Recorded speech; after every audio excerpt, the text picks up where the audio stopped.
제가 중학교 2학년 때로 기억합니다. 저희 집과 학교까지 걸어서 30분 정도를 갔었는데, 하루는 청소 끝내고 그리고 학교에서 좀 놀다가 어둑어둑할 때 그때 친구와 함께 둘이 걸어서 집으로 갔었습니다. 그런데 한참 걸어가고 있는데 뭘로 봐도 학교 잘 안 다니게 생긴 형들 3명이 나타나더니 이렇게 어깨동무를 하는 거예요. 근데 말이 어깨동무지 거의 헤드락이었습니다. 그래서 이렇게 저희들을 걸고 그리고 어디론가 데려가는 거예요. 그래서 그들에게 끌려서 어디론가 갔는데, 가봤더니 거기 5명이 더 기다리고 있더라고요. 그래서 제가 살던 데가 구로공단역, 지금은 구로 디지털 단지역이라고 이름이 바뀌었는데, 지금은 굉장히 좋아졌는데 그때는 약간 험했었습니다. 근데 거기 다리가 있고 하천이 있는데 말 그대로 쉴만할 물가로 그들이 저를 인도해 갔는데, 제 친구와 거기 5명의 형들이 담배를 피면서 기다리고 있는 거예요. 그런데 저희가 오니까 격렬하게 환영을 해주더라고요. 그리고 인사하신 첫 마디가 뭐냐면 1,000원만 빌려달라는 거예요. 그래서 제가 돈이 없다고 얘기를 했습니다. 그리고 제 친구도 돈이 없다고 얘기를 했는데 자꾸 1,000원만 빌려달라는 거예요. 그래서 정말 돈이 없습니다 라고 얘기했더니, 정말 말로만 듣던 이렇게 찾아서 나오면은 100원에 100대 막 이러면서 얘기를 하시는 거예요. 근데 정말 돈이 없었거든요. 그래서 저는 정말 돈이 없습니다 라고 했더니 거짓말하지 말라고 그러는 거예요. 근데 그때 제가 살짝 빈정이 상했어요. 그 이유가 제 친구는 원래 사기성이 충만한 애라서 걔는 거짓말하는 것 같았는데 저는 진짜 돈이 없었거든요. 그래서 제가 정색을 하면서 얘기를 했습니다. 저는 교회 다니는 사람입니다. 교회 다니는 사람은 하나님 믿습니다. 하나님 믿는 사람은 거짓말하지 않습니다. 고로 저는 돈이 없습니다. 진짜입니다 라고 얘기를 했더니 갑자기 분위기가 되게 숙연해지는 거예요. 그리고 제일 뒤에서 담배를 피고 있던 형 하나가 담배를 딱 던져서 끄더니 이런 얘기를 하는 거였습니다. 너 교회 다녀? 나도 교회 다니는데 우리 교회 다니는 사람들끼리 봐줬다, 가라. 그래가지고 그냥 풀려나게 됐습니다. 그래서 돈도 안 뺏기고 맞지도 않고 풀려나게 된 거예요. 근데 제가 그때 오면서 그런 생각이 들었습니다. 그게 뭐냐면, 우리 예수 그리스도의 이름의 권세가 얼마나 큰지 마귀만 물찌르는 게 아니라 깡패도 물찌르시는구나. 그래서 제가 마음 가운데 주님의 이름에 능력이 있다라는 것을 절감을 했었습니다. 근데 오면서 그런 생각을 했어요. 그게 뭐냐면은, 예수님을 믿는 사람에게는 2가지 길이 있구나. 그게 뭐냐면, 하나님의 이름으로 인해서, 또한 예수 그리스도의 영광으로 인해서 나를 내어놓고, 또한 내가 희생하고, 또한 내 기쁨이 아닌 하나님의 영광을 위해서 사는 삶이 있고, 또 하나는 뭐냐면, 하나님의 이름을 이용해서 내 유익을 차리고 또한 내 마음대로 사는 그러한 삶이 있겠구나라는 생각을 그때 어렴풋이나마 했었습니다. 그리고 세월이 지나서 목사가 되고 목사 안수를 받았습니다. 그 목사 안수를 받을 때 그때 그런 생각이 드는 거예요. 그게 뭐냐면, 내가 목회자로서 그리고 목사로서 삶을 사는데 나에게는 2가지 길이 있겠구나. 그 첫 번째는 뭐냐면, 예수님의 이름 때문에 그리고 하나님의 영광을 위해서 나를 내려놓고 나를 희생해야 되는 삶이 있고, 또 하나는 하나님의 이름을 이용해서 내 유익을 추구하는 그러한 삶이 있을 수 있겠구나라는 그런 생각을 했었습니다. 사랑하는 여러분, 그리스도인으로 산다는 것이 바로 그것입니다. 때로 어떨 때는 우리가 그리스도의 영광을 위해, 하나님의 영광을 위해 나를 내려놓고 또한 때로 내가 희생할 때가 있습니다. 그런데 그렇지 못한 경우에는 하나님의 이름을 이용해서 오히려 나의 유익을 챙기려고 하는 그러한 때가 있을 때도 있다는 것이죠. 오늘 성경에 보면은 2사람이 등장합니다. 한 명은 사울이고 한 명은 다윗이죠. 이들에겐 공통점이 있습니다. 그게 뭐냐면, 하나님의 이름으로 기름 부음을 받아서 이스라엘의 왕이 됐습니다. 그런데 그들은 전혀 다른 삶을 살았어요. 그 이유는 뭐냐면, 다윗은 하나님의 영광을 위해서 자기의 모든 것을 내려놨습니다.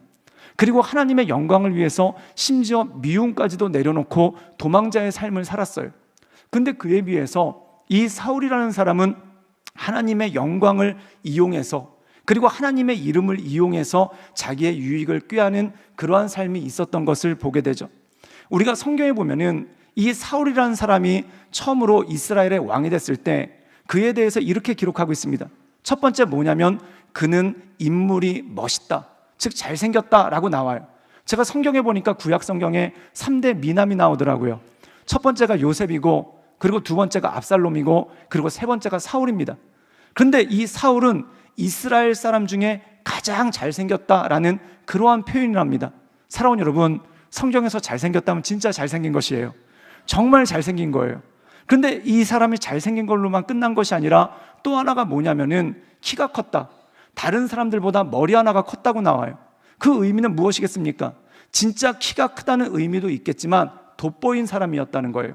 무리 중에 있었을 때 빛나는 사람이었고 돋보이는 사람이었다는 거죠. 그리고 또 그에 대해서 뭐라고 언급을 하고 있냐면 그는 집안도 좋았습니다. 그래서 기스라는 유력한 사람의 집안의 아들이다 라고 나옵니다. 여러분 대단하지 않습니까? 얼굴도 잘생기고 키도 크고 집안도 좋아요. 만약에 여기 따님을 가지고 계신 부모님들 계시다면 딸이 이런 남자 데려오면 어떻게 하시겠습니까? 할렐루야, 굉장히 기쁘시지 않겠습니까? 근데 이 사람이 이것만으로만 끝나는 것이 아니라 용사였다라고 얘기해요. 어떻게 보면은 이 사람은 5달란트를 받은 사람입니다. 가진 게 너무나 많은 사람이에요. 근데 이 사람에게 한 가지 문제가 있어요. 그건 뭐냐면은 그는 하나님의 영광을 위해서 살지 않았다라는 것입니다. 그런데 자기 이름이 자기가 조금이라도 모욕을 당하는 것 같으면 그것을 못 참는 사람이 바로 사울이었어요. 그래서 사무엘상에 보면은 한 가지 기록이 나와요. 그게 뭐냐면 블레셋이 온 군대를 동원해가지고 쳐들어옵니다. 그때 이 병력의 규모가 얼마나 컸는지 이 이스라엘 백성들이 겁을 먹었어요. 그리고 이 블레셋 사람들이 엄청나게 많은 병력을 이끌어서 결국 이스라엘 군대를 포위했습니다. 그리고 골짜기를 하나 두고 대치하고 있는데 이 이스라엘 군대가 이러지도 못하고 저러지도 못하는 상황이에요. 도망갈 수도 없고 또한 공격할 수도 없고, 그리고 이 블레셋이 포위를 해가지고 이스라엘의 군대를 말 그대로 말려 죽이고 있었던 그러한 상황이었습니다. 그런데 그때 분연히 일어난 사람이 누구냐면 사울의 아들인 요나단입니다. 이 요나단이 자기 무기 맡은 자와 용기를 내서 적진을 향해서 나간 거예요. 그리고 적진을 돌파하고 그것으로 블레셋 군들을 물리치고 이스라엘 민족이 승리를 하게 됩니다. 그때 모두가 승리의 환호성을 지르고 있을 때 그때 혼자 화난 사람이 있었어요. 그게 누구냐면 사울이었습니다. 그리고 사울이 어떻게 하냐면 자기 아들이 금식 명령을 어겼다고 자기 아들을 죽이려고 하는 그러한 모습이 생깁니다. 사랑하는 여러분, 사울이 왜 그랬을까요? 전쟁에 이겼는데 왜 그랬을까요? 근데 사울의 모습을 보면은 일종의 모욕감을 느꼈다는 거예요. 자기가 어쩌지 못하는 것, 자기가 해결하지 못한 것을 자기 아들이 해결하는 것을 보고 마음 가운데 모욕감을 느꼈다는 거예요. 제가 이 말씀을 묵상하면서 한 가지 떠오르는 장면이 있었습니다. 제가 청년부 사역을 하고 있었을 때인데 저희 청년부가 금요일 날 저녁에 집회를 한 적이 있었어요. 그리고 집회가 끝나고 난 다음에 이 청년들에게 안수 기도를 해주는 시간이 있었는데 그때 막 기도를 해주고 있었습니다. 그런데 어떤 청년들이 저를 급하게 찾는 거예요. 그래서 한쪽 구석에 가봤더니 한쪽 구석에 한 자매가 쓰러져 있고, 그리고 함께 기도해 주시는 권사님들이 주변에 함께 있더라고요. 그리고 가만히 봤더니 이 자매가 악한 영에게 어려움을 당해서 약간의 경련 증세와 발작 증세도 보이고 또 일어나서 막 소리를 지르고 약간 난동 비슷한 걸 보이는 거예요. 그러니까 다들 어쩔 줄 몰라서 저를 불러온 겁니다. 그래서 저더러 목사님 이 자매를 위해서 기도해 주세요. 그래서 제가 그 자매를 놓고 열심히 기도를 했습니다. 근데 놀라운 일이 벌어졌어요. 이 자매가 더 날뛰기 시작하는 거예요. 더 기세가 등등해졌어요. 성경에 보면 예수님이 손을 얹자마자 악한 영이 나가고 치유를 받는데 이 자매는 힘이 빠져있는 듯 하다가 제가 손을 올리니까 막 펄펄펄펄 나는 거예요. 그래서 이 자매를 붙잡고 권사님 4분이랑 같이 열심히 기도를 했는데 무려 4시간을 기도를 했어요. 그런데도 나가질 않는 거예요. 그래서 저랑 권사님이랑 다 지쳐가지고 땀을 뻘뻘 흘리고 있었습니다. 그리고 금요일이 지나서 토요일 새벽이 된 거예요.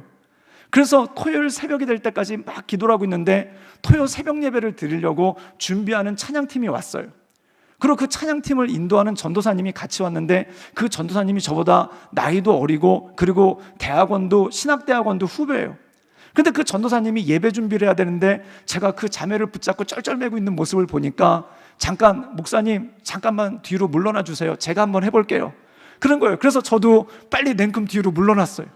그런데 그 전도사님이 손을 얹자마자 정말 이 자매가 성경에 나온 대로 입에 거품을 물더니 뒤로 쓰러지고 악한 영이 나간 겁니다. 그때 제가 악한 영에게 처음으로 배신감을 느꼈어요. 아니 내가 4시간 동안 기도할 때는 꼼짝도 안 하다가 저 전도사님이 기도하면 그래도 10분은 버텨줘야지 그냥 나가버리면 제가 뭐가 되겠습니까? 그런데 그 같이 기도해 주셨던 권사님들의 눈빛을 지금도 잊을 수가 없어요. 그 권사님들이 저를 쳐다보는데 그 권사님들 눈빛이 목사님은 영역이 아니라 체력으로 목회하시는군요. 그러면서 저를 쳐다보는 거예요. 그때 여러분 그 상황을 보십시오. 얼마나 영광되는 일입니까? 그 자매는 악한 영에게 노임을 받았고 하나님은 영광을 받으시고, 그리고 모든 사람들이 하나님의 역사하심을 보지 않았습니까? 너무 기쁘고 너무 영광스러운 일 아닙니까? 모두가 일어나서 할렐루야 하나님을 찬양해야 되는 일 아닙니까?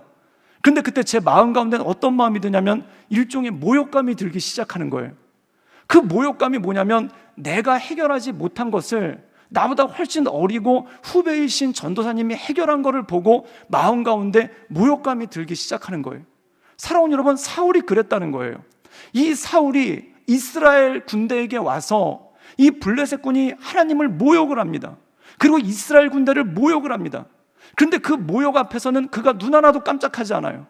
그런데 자기 아들이 블레셋 적군을 무찌르고 모욕당했다라고 느끼니까 그 다음부터 흥분하기 시작하고 그 다음부터 화가 나기 시작하는 그 모습이 그 가운데 있는 것 아니겠습니까? 여러분, 세월이 지나서 비슷한 상황이 벌어진 거예요. 이 골리앗이라는 장군이 블레셋 군을 이끌고 와가지고 40일 동안 엘라골짜기에서 하나님의 이름을 모욕하고 하나님의 군대를 모욕하고 하나님의 백성들을 모욕을 합니다. 그때 이 사울은 꼼짝도 하지 않고 있었어요. 그런데 다윗이 분연히 나가가지고 골리앗을 쓰러뜨립니다. 그리고 모두가 만세를 부르고 모두가 하나님의 이름에 영광을 올려드리고 모두가 기뻐하고 있었어요. 그런데 이때 사울이 마음이 씁쓸한 거예요. 그 씁쓸한 마음을 가지고 살다가 나중에 결정적으로 여자들이 다윗이 죽인 자는 만만이요 사울이 죽인 자는 천천히로다 할 때 그 마음 가운데 모욕감이 폭발하기 시작하고 그리고 다윗을 죽이려고 하는 그 모습이 그 가운데 있는 것 아니겠습니까? 사랑하는 여러분, 전에 저희 모교회는 굉장히 작은 개척교회입니다. 성도가 100명도 되지 않는 작은 교회예요. 그런데 제가 초등학교 6학년 때 저희 어머니, 이모, 그리고 저희 친척 몇 분이서 그 교회를 함께 개척을 하셨어요. 목사님과 함께 개척을 하셨어요. 그래서 처음에 그 개척한 인원 8명 중에 저도 이렇게 들어가고 창립 그 기념 사진에 저도 초등학교 6학년 때 서 있는 사진이 있어요. 그런데 그 교회를 저희 어머니도 참 사랑하셨고 저희 이모도 참 사랑하셨고 저희 가족이 참 사랑했습니다. 그런데 교회에 중고등부가 있는데 그 당시 교회가 너무 작다 보니까 중고등부에 목회자가 따로 계시질 않고 선생님도 계시질 않았어요. 그래서 중고등부가 회장을 뽑으면은 그 회장이 이렇게 중고등부를 이끌어가는 그런 분위기였는데 그때 제가 중고등부 회장을 중학교 3학년부터 고등학교 2학년까지 무려 3연속 회장을 했습니다. 근데 그 이유가 뭐냐면은 한 중고등부가 10명밖에 안 됐거든요. 그런데 제가 될 수밖에 없는 게 투표를 하면은 저희 누나, 그리고 저희 사촌형, 저희 사촌 누나, 저희 누나 친구 뭐 이래가지고 하면은 결국 제가 과반수를 얻어서 항상 회장이 됐어요. 그런데 제 친구가 있었는데 제가 전도회 온 애거든요. 그런데 얘는 맨날 총무를 했어요. 그래서 3년 동안 제가 회장을 하고 3년 동안 이 친구가 총무를 했었습니다. 근데 저희가 그때 나름대로 회장의 권위가 있었어요. 그래가지고 제가 총무인 그 친구한테 야 총무 가서 주보 복사해와. 그럼 걔가 네. 그러고 가서 복사해오고 야 총무 가가지고 간식 사와. 그럼 걔가 네. 그래가지고 간식도 사오고 막 그랬었어요. 그런데 세월이 지나가지고 일이 났습니다. 그게 뭐냐면 둘이 대학을 가야 되는데 저는 대학에 떨어지고 그 친구는 대학에 붙었어요. 그런데 저는 그때 재수하는 중이었음에도 불구하고 중고등부를 사랑하는 마음이 너무 커가지고 그 당시에 중고등부도 부흥하고 있었고 그래서 재수하는 와중에도 중고등부 교사로 섬기고 그 친구도 이 대학생으로서 중고등부 교사로 섬긴 거예요. 그런데 여름 수련회를 갈 때가 됐는데 갑자기 목사님이 저희 둘을 부르더니 이런 얘기를 하시는 거예요. 제 친구를 보면서 아무개 선생님이 대학교 가고 또한 선교단체에서 여러 경험을 하셨으니까 이번 여름 중고등부 수련회를 디렉터를 그 선생님이 하십시오. 그렇게 된 거예요. 그리고 저한테는 이종훈 선생님은 지금 재수 중이시니까 공부에 전념하셔야 되니까 총무를 하십시오. 그러신 거예요. 바뀐 거예요. 먼저 된 자가 나중 되고 나중 된 자가 먼저 됐어요. 근데 그 친구가 저한테 똑같이 하는 거예요. 야 총무 가서 핸드북 복사해와. 그래서 제가 네. 그래가지고 가서 복사해오고 야 가서 간식 사와. 그래서 제가 네. 그래가지고 가서 간식을 사왔어요. 근데 곰곰이 하다 보니까 마음이 안 좋은 거예요. 여러분 마음이 안 좋으면은 그때 어떤 마음이 있냐면은 막 순종하기 싫은 거예요. 그런데 대놓고 야 이거야 그런데 싫어 그럴 수 없잖아요. 그러니까 그때 저는 지혜롭게 불순종했어요. 야 이거 해와 그러면 네 그러고 안 해왔어요. 시간을 질질 끌었어요. 그리고 마음 가운데 그 수련회를 준비하다가 그 친구가 대학교 선교단체에서 막 배워온 여러 가지 프로그램을 가지고 막 이렇게 프로그램을 짜고 저렇게 프로그램을 짜고 막 그러는 거예요. 근데 그걸 듣는데 막 옆에서 준비를 하다가 마음 가운데, 야, 이번 중고등부 수련회 참 잘 됐으면 좋겠다, 이번 중고등부 수련회 때 많은 은혜가 있었으면 좋겠다, 그런 생각을 하는 와중에 마음의 깊은 속에 딱 한 가지 생각이 있더라고요. 망했으면 좋겠다. 이 생각이 마음 가운데 제가 깜짝 놀랐어요. 내 안에 그런 것이 있을 줄 몰랐어요. 그런데 그 망했으면 좋겠는 이유가 뭐냐면은 제 친구가 나중된 자가 먼저 돼가지고 막 이끌어가는데, 저는 대학 떨어지고 걔는 대학 붙은 것도 배 아픈데 걔가 막 저를 종부리듯이 부리니까 그게 더 기분 나쁜 거예요. 그래서 마음 가운데 어떤 생각이 드냐면은 이거 망했으면 좋겠다, 그런 생각이 깊은 마음 가운데 정말 찾아보니까 있는 거예요. 그게 은연중에 깔려 있는 거예요. 그리고 수련회를 갔어요. 수련회가 어떻게 됐겠습니까? 망했어요. 전에도 그렇게 망한 적이 없었고 그 이후로도 그렇게 망한 적이 없었어요. 그래서 모두가 버스를 타고 오면서 다들 왜 수련회가 망했을까 그러고 있는데, 버스 뒤에서 조용히 웃고 있었던 사람이 단 하나 있었어요. 그래서 제가 하나님은 살아계시도다, 그래서 웃고 있었어요. 그런데 웃다가 깜짝 놀랐어요. 나는 무엇을 위해서 교회에서 봉사하는가? 나는 무엇을 위해서 교회에서 사역을 하는가? 과연 나는 무엇을 위해서 중고등부에 남아있는가? 그런데 그런 게 있었어요. 겉으로는 하나님의 나라와 의를 위해서, 또한 내 후배 중고등부 학생들의 부흥을 위해서, 그리고 청소년부의 영적 성장을 위해서 늘 한다고 기도를 하고 있었어요. 그런데 내 내면에는 뭐가 있냐면은, 내 위치는 어디쯤인가? 나는 사람들한테 어느 정도 위치에서 인정받고 있는가? 나는 사람들한테 얼마나 칭찬받고 있는가? 이게 더 중요한 거예요. 그런데 그게 내 기대치를 충족시키지 못하니까 마음 가운데 모욕감을 느끼기 시작하고, 그 모욕감이 점점점 커지니까 하나님의 영광은 안 한 곳 없고, 어느 순간에 수련회가 잘 안 됐으면 좋겠다, 저 친구가 인도하는 게 잘 안 됐으면 좋겠다라는 마음이 스물스물 싹 트기 시작하는 그 모습이 있는 것을 보게 됐어요. 사랑하는 여러분, 고든 맥도날드 목사님이란 분이 내면 세계의 질서와 영적 성장이라는 책을 썼습니다. 그런데 그분은 내면 세계의 질서가 가장 어지러운 사람으로 꼽은 것이 바로 사울이었습니다. 사울이 저의 마음과 똑같은 거예요. 겉으로는 하나님의 영광을 위해서 한다고 하지만 내 위치는 어디쯤인가? 사람들이 나를 어떻게 생각하는가? 나는 어떻게 인정받고 있는가? 이것이 더 크기 때문에 그의 내면 세계가 엉망이 되었다는 것입니다. 그런데 이 사울과 대조를 이루는 사람으로 꼽은 사람이 있어요. 그게 누구냐면 바로 세례 요한이라는 것입니다. 사랑하는 여러분, 세례 요한은 예수님보다 6개월 먼저 나와서 사역을 했어요. 그리고 예수님의 이름을 전했던 사람이에요. 나는 광야에서 외치는 자의 소리라 라고 하면서 예수님을 선포했던 사람이에요. 그때 수많은 사람들이 세례 요한에게 와서 회개하고 세례를 받았습니다. 그리고 혹자 중에 일부는 와서 이렇게 물었어요. 혹시 당신이 메시아입니까? 혹시 당신이 그리스도입니까? 우리가 알고 있던, 우리가 기다리고 있던 그리스도가 당신입니까? 라고 물어봤어요. 여러분, 얼마나 기분 좋은 일입니까? 내가 예수님처럼 인정받는다는 거, 사람들이 나를 예수님과 같은 분으로 봐준다는 거, 사람들이 나를 예수님처럼 능력 있는 말씀 전도자로, 또한 예수님처럼 능력 있는 사람으로 봐준다는 거 얼마나 기쁜 일입니까? 그런데 세월이 지났어요. 6개월이 지나고 나니까 예수님이 등장하신 거예요. 그리고 예수님이 사역을 시작하니까 사람들이 세례 요한을 떠나서 예수님에게로 몰려가기 시작합니다. 그때 심지어 세례 요한의 제자들도 몇 명이 예수님을 따라갔어요. 그리고 제자 중에 몇 명이 이런 얘기를 합니다. 선생님 보십시오, 사람들이 다 선생님을 떠나서 예수께로 갔습니다. 여러분, 이게 무슨 뜻일까요? 성경에서는 사람들이 당신을 떠나서 예수께로 갔습니다 라고 얘기하지만 그 뜻을 요즘 말로 번역해보면 이 뜻이에요. 당신 한물 갔습니다, 이 뜻이에요. 예수님 나타나니까 당신 한물 갔습니다. 여러분, 누군가 여러분에게 나타나서 여러분 한물 가셨습니다, 그럼 여러분 어떻게 하시겠습니까? 두물 갔습니까? 그러시겠습니까? 아니에요. 만회하고 싶은 거예요. 나 한물 안 갔다, 나 아직 짱짱하다, 나 아직 괜찮다, 그거 보여주고 싶은 거예요. 그런데 세례 요한은 어떻게 했는가? 그는 이렇게 고백했습니다. 그는 흥하여야 되겠고 나는 쇠하여야 한다. 이 말씀의 의미는 뭡니까? 그리고 그는 이렇게 얘기합니다.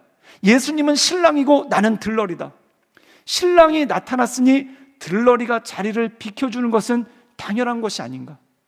사랑하는 여러분, 세례 요한은 자기가 누구인지를 알았다는 거예요. 예수님의 길을 예배하기 위해서, 예수님을 전파하기 위해서, 그리고 예수님께 영광을 올려드리기 위해서 그 앞에선 들러리다라고 그는 자기의 위치를 알았다는 거예요. 사랑하는 여러분, 때로 우리가 주님의 일을 감당할 때 내 위치를 잃어버릴 때가 있습니다.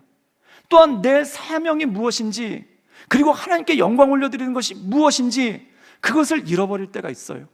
그렇다면 사랑하는 여러분, 어떻게 하면 내면 세계가 질서가 있고 영적인 성장을 할 수 있을까요? 먹든지 마시든지 무엇을 하든지 하나님의 영광을 위해 하라는 거예요.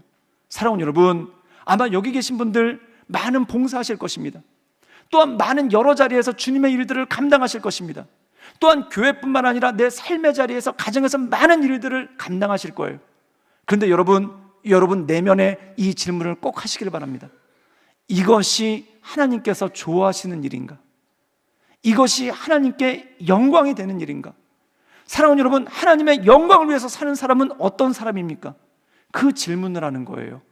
저는 여기 계신 모든 분들이 하나님의 영광을 위해 살아갈 수 있기를 주님의 이름으로 축원합니다. 그때 내 내면이 질서를 잡기 시작하고 내가 영적으로 성장할 수 있는 능력이 그 삶 가운데 주어지는 거예요. 그런데 사울은 그렇지 못한 것입니다. 결정적인 순간에 하나님의 영광이 아니라 나는 어디쯤에 있는가, 사람들이 나를 어떻게 생각하는가, 또한 나는 어떤 위치에 있는가, 이것을 끊임없이 생각하고 내가 원하는 위치에 있지 못할 때, 또한 내가 원하는 칭찬을 받지 못할 때, 내가 원하는 인정을 받지 못할 때 모욕감을 느끼고, 그리고 다윗을 죽이려고 하고 공동체를 무너뜨리는 그러한 모습이 그 가운데 생기기 시작했다는 것이죠. 즉 하나님의 이름으로 하나님께서 부르셔서 이스라엘 왕으로서 기름 부음을 받았지만 결국 그는 그의 영광을 위해 사는 그런 사람이 되었고, 결국 그의 인생은 비참해질 수밖에 없고 주변 사람도 비참해지는 그러한 일이 있었다는 거예요. 그렇다면 그에 비해서 다윗은 어떤 사람인가? 우리 함께 사무엘상 17장 45절의 말씀을 우리 자막과 함께 읽도록 하겠습니다. 다 같이 읽겠습니다. 시작. 다윗이 블레셋 사람들에게 이르되 너는 칼과 창과 단창으로 내게 나아오거니와 나는 만군의 여호와의 이름 곧 내가 모욕하는 이스라엘 군대의 하나님의 이름으로 내게 나아가노라. 오늘 말씀 가운데 보면은 다윗은 무엇을 가지고 나가는가? 하나님의 이름, 여호와의 이름을 가지고 너에게 나간다라고 고백하고 있습니다. 사랑하는 여러분, 우리가 다윗에 대해서 얘기할 때 그는 용기의 사람이라고 얘기합니다. 얼마나 용기가 있기에 그가 골리앗을 향해서 달려가겠습니까? 그런데 사랑하는 여러분, 용기란 무엇일까요? 여러분, 용기는 무엇이라 생각하십니까? 악어가 입을 쩍 벌리고 있는데 걷다가 자기 머리를 집어넣는다, 그게 용기겠습니까? 그건 용기가 아니라 묘기예요. 또 어떤 분이 안전벨트도 매지 않고 시속 200km로 달리고 있으면 그걸 용기라고 얘기하겠습니까? 그건 용기가 아니라 객기예요. 사랑하는 여러분, 용기는 묘기도 아니고 객기도 아닙니다. 그렇다면 용기란 무엇인가? 용기는 올바른 길을 선택하는 것입니다. 너무 두렵고 떨리지만 두렵지 않은 게 아니에요. 왜 다윗이라고 우리와 성정이 똑같은데 그 골리앗이 두렵지 않겠습니까? 다윗이라고 우리와 마음이 똑같은데 그 골리앗이 왜 두렵지 않겠습니까? 두려움이 없는 것이 용기가 아니에요. 용기란 두려움에도 불구하고, 또한 내가 손해볼 줄 알매도 불구하고 하나님의 뜻이기 때문에, 하나님이 원하시기 때문에, 하나님이 영광 받으시기 때문에 그 자리에 서는 것, 그것이 바로 용기인 줄 믿습니다. 오늘 말씀 가운데 보면은 이 다윗이 왜 골리앗 앞에 섰는가? 두렵지 않아서가 아니에요. 골리앗이 만만해서가 아니에요. 그 마음 가운데 하나님의 영광을 위하여 하나님의 이름을 붙잡고 그가 골리앗 앞에 서는 것, 이것이 바로 용기고 그가 하나님의 영광을 위해 사는 그 모습이 그 가운데 있었다는 것이죠. 저는 신학대학교를 갔습니다. 그래서 대학교를 신학대학교로 갔어요. 그리고 학교에 갔는데 학교에서 오리엔테이션을 하는 거예요. 그래서 오리엔테이션을 하는데 어떤 심상치 않게 생긴 교수님이 와가지고 강의를 하시는 거예요. 그런데 이제 막 입학한 신학생들한테 하나님의 비전과 하나님의 나라와 의에 대해서 선포해 주셨으면 얼마나 좋겠습니까? 근데 그분이 정색을 하시면서 그러시는 거예요. 너희들한테 현실을 알려주겠다. 그러면서 현실에 대해서 알려주시는 거예요.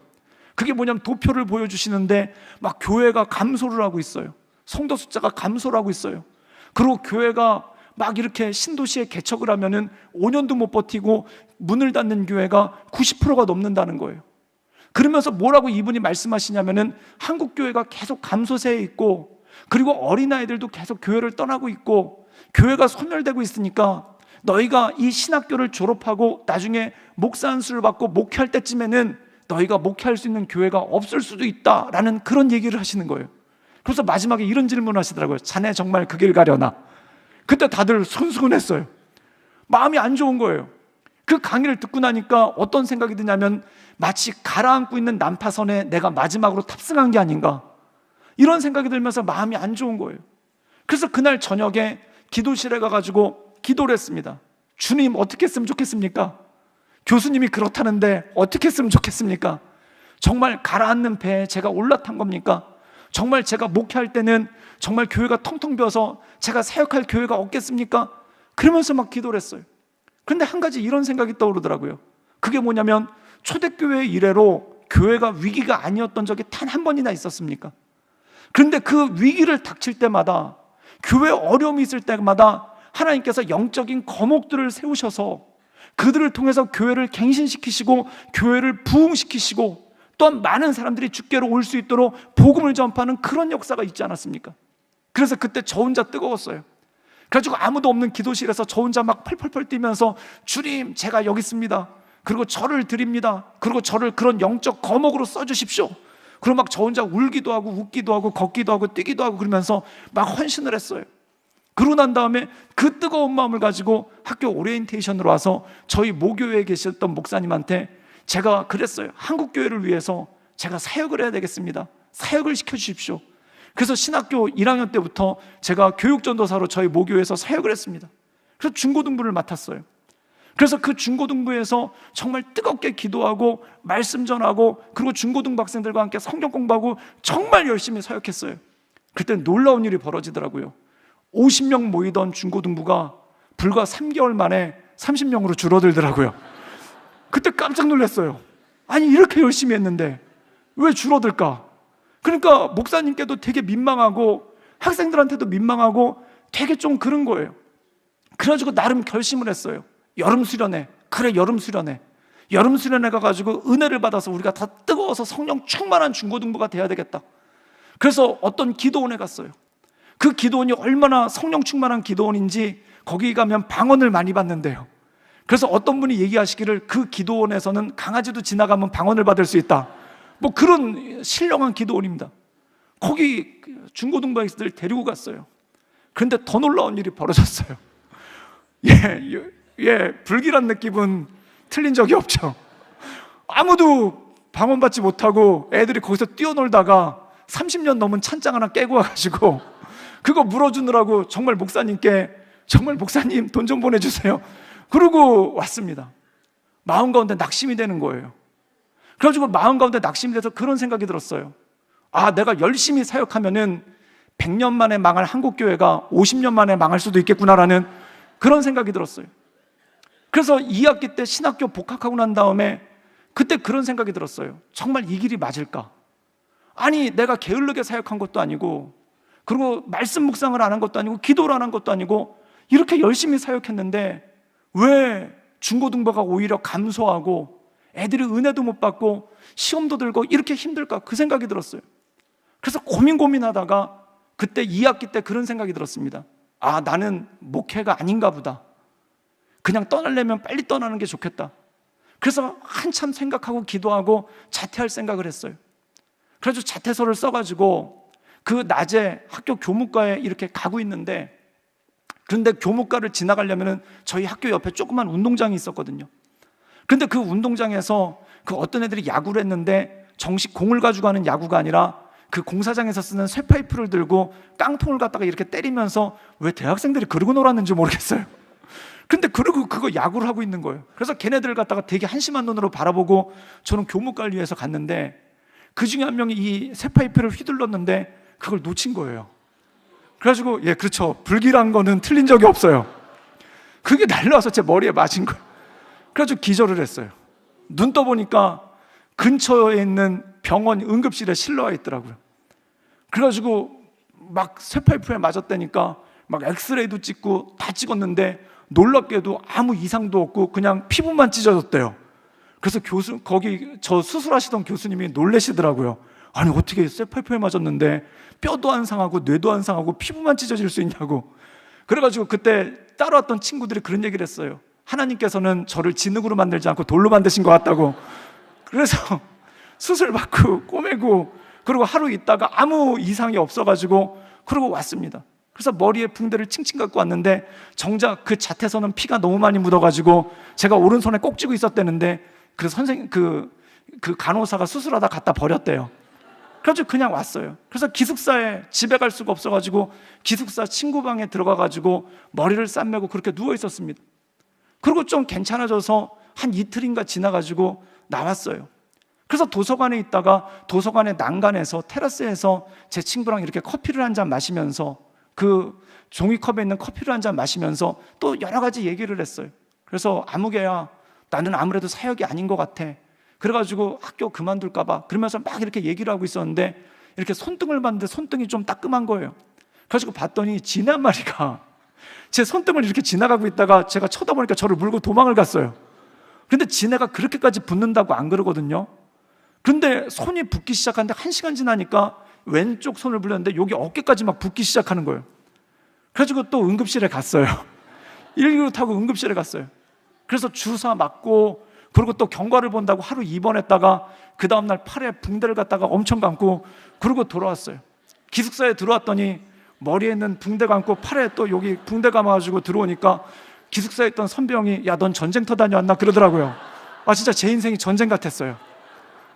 그래서 또 거기서 며칠을 갔다가 이렇게 있다가 또 밖에 이렇게 나갔는데 뭐 수업 들어가기도 뭐하고 그래가지고 1교시가 끝나고 친구랑 같이 아침을 먹고 우유를 한 잔 이렇게 마시면서 그 친구랑 그런 얘기를 했어요. 아무개야, 나는 아무래도 학교 그만둬야 될 것 같아.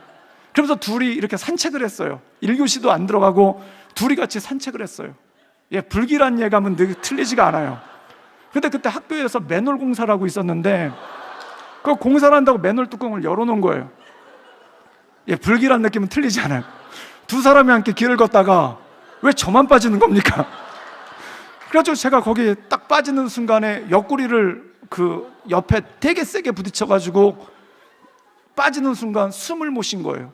그래가지고 제가 숨이 막혀가지고 막 이렇게 하니까 제 친구가 사람들을 불러다가 제 친구가 죽어가요 막 그러면서 와가지고 막 사람들이 막 와가지고 끌어냈어요. 그래가지고 길바닥에 누웠는데 막 입에 우유를 먹다가 그래가지고 숨은 안 되는데 막 거품이 막 입에 물렸다고 그래요. 그래가지고 제 친구가 이러다가 내 친구가 죽겠구나 가지고 인공호흡을 하려고 그러는데 그 순간 제가 이건 아니다 싶었나 봐요. 숨이 터졌어요. 그래가지고 간신히 살았는데 또 119가 막 오고 있는 거예요. 괜찮다고 그러는데 또 119에 태워가지고 응급실에 실려갔어요. 그랬더니 일주일 동안에 응급실을 3번을 갔더니 거기 간호사가 저를 알아보더라고요. 이종훈 씨 또 오셨어요? 그러시면서 접수도 안 받고 가가지고 또 엑스레이 다 찍었어요. 그런데 진짜 놀랍게도 뼈 하나도 상하지 않았어요. 단지 멍만 들었어요. 그래가지고 또 혹시 모른다고 해서 하루 입원하고 그러고 나왔어요. 그래가지고 또 친구들이 와가지고 막 이렇게 미라처럼 감아놨어요, 붕대로. 그래서 기숙사 방에 있다가 진짜 못 나가겠더라고요. 그래서 그때 기숙사에 있다가 정말 내가 밖에 나가면은 하늘에서 혜성이 떨어지면 내 머리로 떨어질 것 같고 하늘에서 비행기가 추락하면 내 머리로 추락할 것 같은 거예요.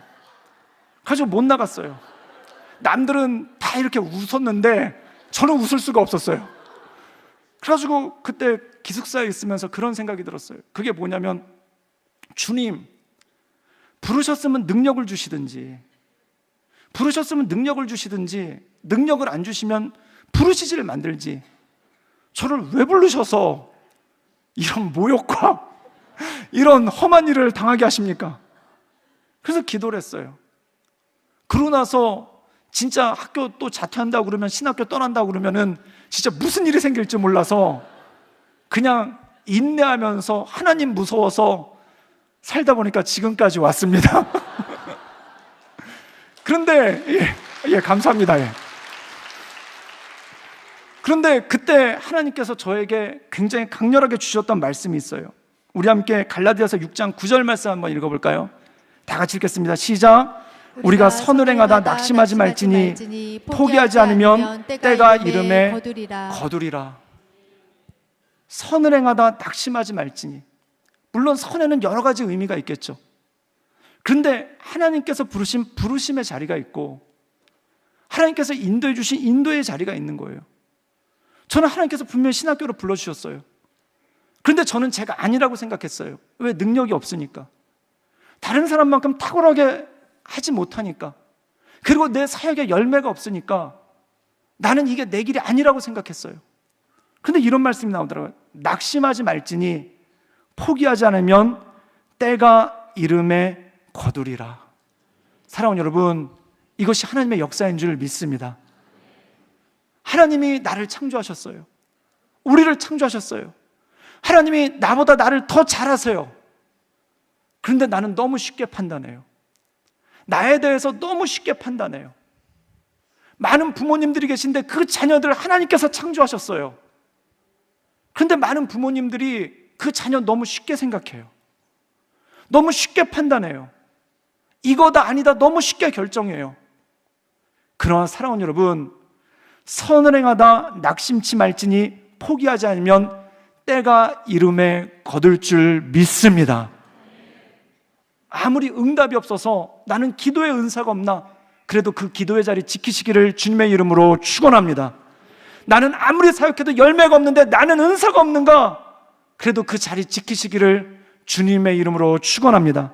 낙심하지 말지니 포기하지 않으면 때가 이름에 거두게 되는 것, 이것이 바로 하나님의 역사고 하나님의 일이라는 거예요. 여러분, 용기란 무엇일까요? 용기란 그 자리를 지키는 것입니다. 다윗의 수준과 다윗의 능력으로 어떻게 골리앗을 이기겠습니까? 다윗의 힘으로 어떻게 골리앗을 이기겠습니까? 그런데 다윗은 자기의 자리를 지킨 거예요. 골리앗과 맞서고 있는 그 자리를, 그 무서운 골리앗이 머무르고 있는 그 자리를 그는 지킨 거예요. 사랑하는 여러분, 이게 용기예요. 용기는 어디서 올까요? 내 힘에서 오는 게 아니에요. 용기는 어디서 올까요? 내 능력에서 오는 게 아니에요. 하나님의 이름을 붙잡을 때, 주님의 이름을 붙잡을 때, 주님과 동행할 때 그 자리를 지킬 수 있는 힘이 오는 것, 이것이 용기인 줄 믿습니다. 내가 능력이 없어도 나를 부르신 그 하나님이 있기 때문에, 내가 연약해도 나를 부르신 그 하나님이 있기 때문에 내 삶의 자리를 지켜나가는 것, 이것이 바로 용기고 주님께서 기뻐하시는 삶이고, 선을 행하다 낙심하지 말지니 포기하지 않으면 때가 이름에 거둘 줄 믿습니다.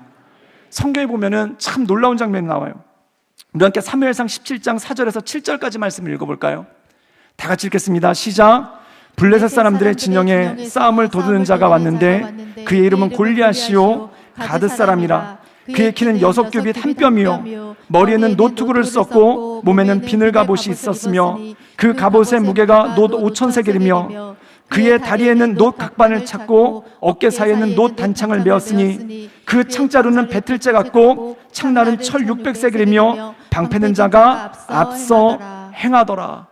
이 골리앗에 대해서 굉장히 자세하게 묘사하고 있어요. 6규빗, 동양식으로 하면 구척장수라는 겁니다.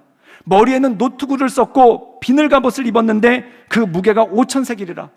그리고 다윗은 놋종아리 보호대를 했고 어깨 사이에는 놋 단창을 메었고 그의 창날은 철이 600세겔이었고 방패든 자가 그 앞에 있었다. 사랑하는 여러분, 어마어마하지 않습니까?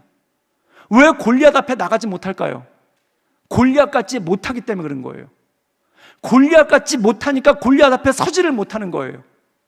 그런데 다윗이 골리앗 앞에 선다고 했었을 때 사울왕과 사람들이 어떻게 했을까요? 우리 함께 사무엘상 17장 38절에서 40절까지 말씀 읽겠습니다. 다 같이 읽겠습니다. 시작.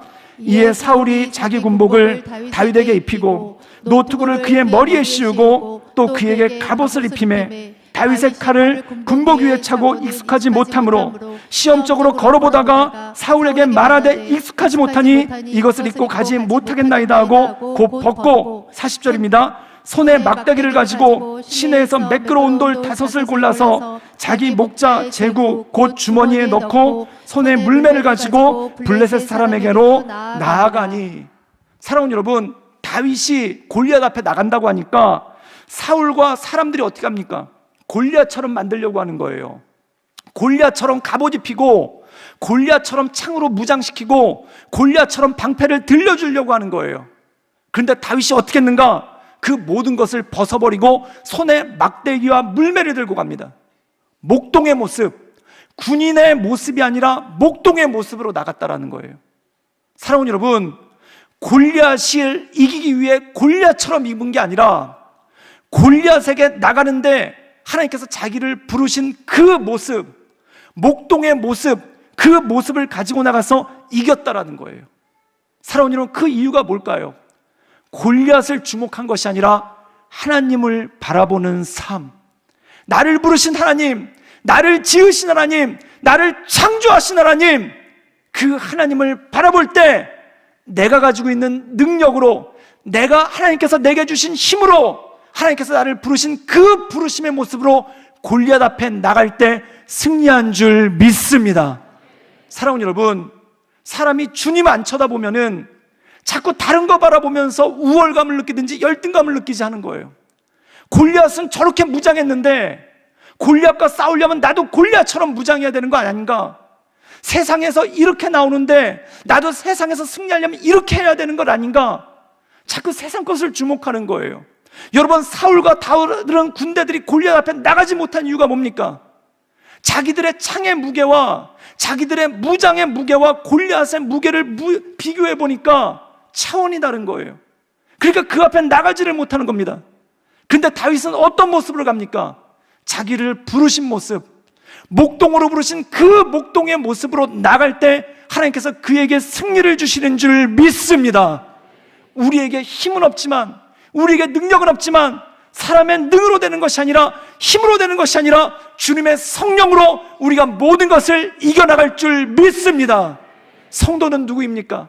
하나님의 이름으로, 골리앗의 무장이 아니라 하나님의 이름으로 나가는 사람, 하나님을 의지하며 나가는 사람, 주님만 바라보는 사람, 오직 하나님만 바라보는 사람, 그 사람을 통해 하나님께서 일하시고 역사하실 줄 믿습니다.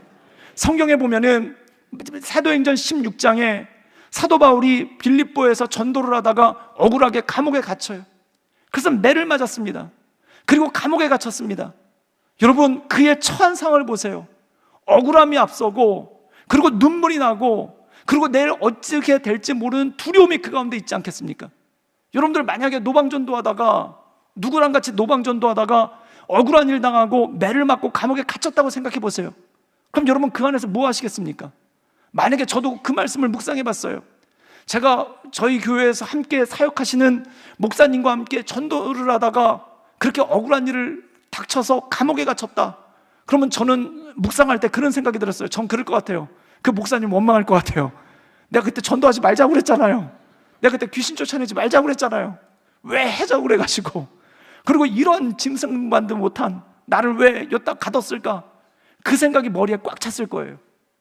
그런데 바울과 실라는 무엇을 했는가? 하나님을 찬양했습니다. 그것이 뭘까요? 자기가 감옥에 들어온 모든 상황을 묵상하고 그것을 생각한 게 아니라 하나님을 찬양하고 하나님만 바라보고 하나님만 경배한 거예요. 그리고 오늘 이 밤이 나에게 마지막 밤이라면 나는 무엇을 할 것인가? 하나님만을 바라보겠다. 오직 주님만을 바라보겠다라는 그 믿음의 고백이 그 가운데 있지 않았겠습니까? 제가 그 말씀을 묵상을 하다 그런 생각이 들었어요. 만약에 바울과 실라가 그 안에서 어떤 찬양을 했을까? 곰곰이 생각하다 그런 생각이 들었어요. 이 찬양이 아닐까? 찬송가 412장. 내 영혼의 극히 깊은 데서 맑은 가락이 울려나네. 하늘 곡조가 언제나 풀려나와 내 영혼을 고이 싸네. 평화로다. 하늘 위에서 내려오네. 그 사랑의 물결이 영원토록 내 영혼을 덮으소서. 사랑하는 여러분, 내 영혼의 극히 깊은 데서 주님만 바라볼 때, 오직 주님만 바라볼 때 내 영혼의 극히 깊은 데서 맑은 가락이 울려나네. 그리고 그 가락이 내 마음을 위로하는 거예요. 평화, 평화로다. 사랑하는 여러분, 이 세상 살아가는 동안 오직 주님만을 바라보며 하나님의 은혜 가운데 온전하고 선악하시는 우리 모든 분들 되시기를 주님의 이름으로 축원합니다. 골리앗의 갑옷 바라보지도 마시고요, 그리고 다른 사람이 나보다 앞서 나가는 것 바라보지도 마시고요, 오직 주님만, 오직 주님만, 나를 억울하게 한 사람 바라보지도 마시고요, 나에게 있는 그 속상한 상황 깊이 묵상하지도 마시고요, 내 영혼의 그 깊은 데서 주님을 찬양하며 나갈 때 나에게 힘 주시는 주님, 나에게 능력 주시는 주님, 그 하나님의 은혜와 평강이 여러분들 삶 가운데 날마다 가득하시기를 주님의 이름으로 축원합니다. 오늘 기도하기 전에 이 찬양 함께 불러볼까요? 우리 함께 찬송가 412장 1절 한번 두 번 같이 한번 부르겠습니다.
이 시간 우리 함께 기도할 때 하나님, 내 마음 가운데 참 많은 파도가 칠 때가 있습니다. 때로 모욕감이나 부끄러움이 내 마음 가운데 다가올 때가 있고, 또한 세상과 나를 비교하며 열등감에 빠질 때도 있고, 이 작은 내가 뭘 할 수 있을까라는 절망이 있을 때도 있습니다. 또한 억울한 생각이 터져 나와서 마음을 어떻게 할 수도 없고, 또한 내 마음을 추스릴 수도 없는 그러한 일이 있을 때도 있습니다. 그러나 여러분, 그때 주님만 바라보십시오. 오직 주님만 바라보십시오. 주님, 내가 주님만을 바라보며 나가길 원합니다. 내가 주님만을 의지하며 나가길 원합니다. 내가 주님의 이름만을 부르며 오직 하나님의 은혜 가운데 나가길 원합니다. 주님, 나를 붙잡아 주시고 내 삶 가운데 역사하여 주시옵소서. 우리 함께 두 손을 높이 들고 주님의 이름을 크게 한번 부르며 간절한 마음으로 주께 기도하며 나가겠습니다. 함께 기도하시겠습니다. 주여!